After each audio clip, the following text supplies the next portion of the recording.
Q。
开始。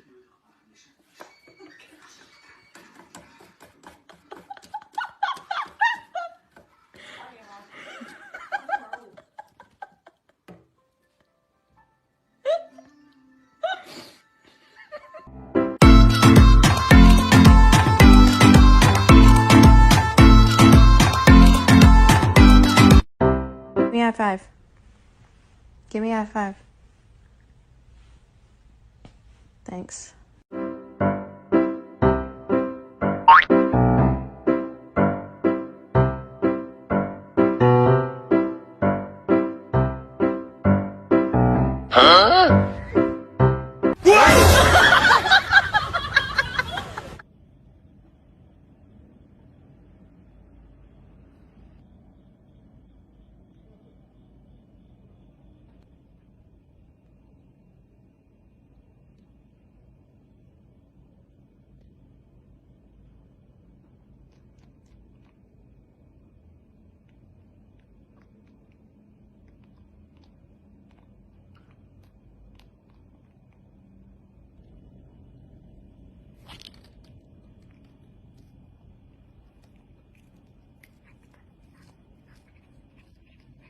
谁知我这种男孩子也真可怜如此，为了这無聊醋意傷了這心愛女子。儘管現在後悔，不知如何賞罰過，下次跟他見面，學懂不應自私。他雖無言，卻會親切笑笑如孩子。今日落寞像。